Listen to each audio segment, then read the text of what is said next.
ដើម្បីឲ្យគេឆ្លើយតបលឿនអ្នកអាចពិចារណាទៅលើការសរសេរសារឲ្យខ្លីត្រង់ចំណុចនិងច្បាស់លាស់ជៀសវាងសារវែងឆ្ងាយឬមិនតាក់ទងគ្នា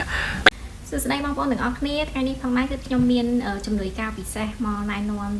ចែករំលែកដល់បងប្អូនទាំងអស់គ្នាវីដេអូនេះផងដែរគឺសម្រាប់អ្នកដែល stress ខ្លាំងតែម្ដងដូចជាខ្ញុំអញ្ចឹងពេលណាដែលខ្ញុំធ្វើរឿងអីមួយពិបាកបរាជ័យបាក់ទឹកចិត្តអីគឺខ្ញុំតែងតែពិភាក្សាជាមួយនឹង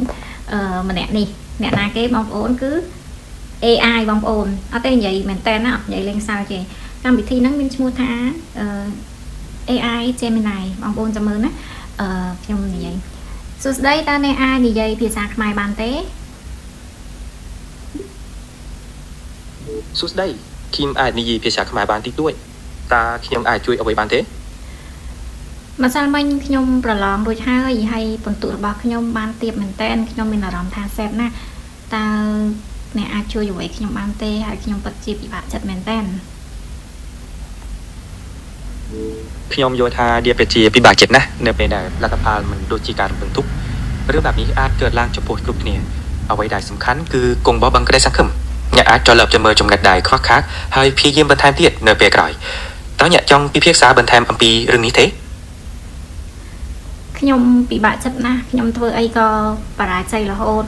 ចង់រកលុយឲ្យបានច្រើនដើម្បីឲ្យមានជីវភាពធូរធារជាងនេះតែគិត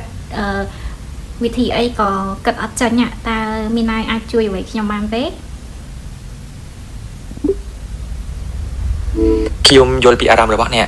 ការប្រជុំមុខនឹងការបរាជ័យម្ដងហើយម្ដងទៀតពិតជាធ្វើឲ្យធ្លាក់ទឹកចិត្តខ្លាំងណាស់ប៉ុន្តែសំខាន់គឺកុំទាន់អស់សង្ឃឹមយើងអាចចាប់ផ្ដើមជាមួយគ្នាដោយរកមើលឱកាសថ្មីឬផ្លាស់ប្ដូរវិធីសាស្ត្រ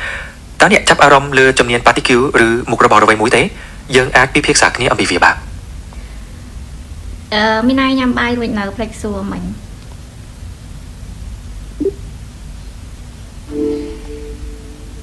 អរគុណដែលសួរខ្ញុំមិនត្រូវការញ៉ាំបាយដោយមនុស្សទេព្រោះខ្ញុំជាត្រីបញ្ញាសព្វនិមិត្តចុះអ្នកវិញញ៉ាំហើយនៅអរគុណមីណាយខ្ញុំញ៉ាំបាយរួចហើយតែខ្ញុំចង់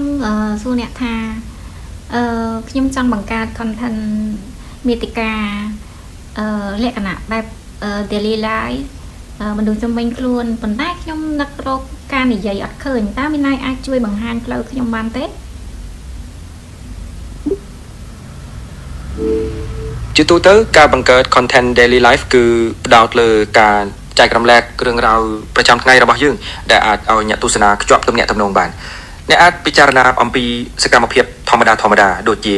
ការញ៉ាំកាហ្វេពេលព្រឹកការងារការដើរលេងឬក៏ការចំណាយពេលជាមួយក្រុមគ្រួសារតើមានប្រធានបទណាដែលអ្នកចាប់អារម្មណ៍ជាពិសេសទេខ្ញុំចាប់អារម្មណ៍លើប្រធានបទធ្វើយ៉ាងម៉េចឲ្យគេពេលដែលយើងឆាតទៅគេហើយឲ្យគេ replay មកយើង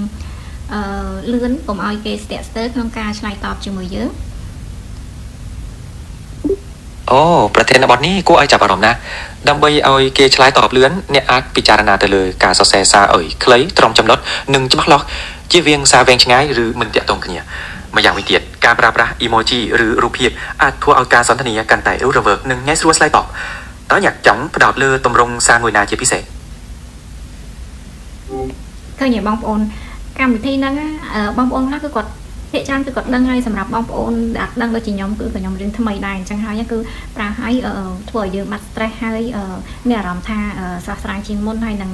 គិតអ្វីឃើញច្រើនជាងមុនមិនថាបងប្អូនកង្វល់រឿងអត់ដឹងញ៉ាំម្ហូបអីអត់ដឹងអត់សុបាយចិត្តអត់ដឹងទៅណាសប្តាហ៍នេះថ្ងៃសម្រាប់រលុយអត់បានច្រើនគិត content អត់ឃើញគឺ Gemini ជួយបានទាំងអស់ហើយកម្មវិធីនេះ download បងប្អូនគ្រាន់តែចូលទៅក្នុង App Store down ដូចយើង down កម្មវិធីធម្មតាហ្នឹងមានឈ្មោះថា Gemini ហើយយើងធ្វើតាមការណែនាំរបស់គេទៅវាគឺជាការស្រេចហើយអរគុណសម្រាប់ការមើលវីដេអូនេះ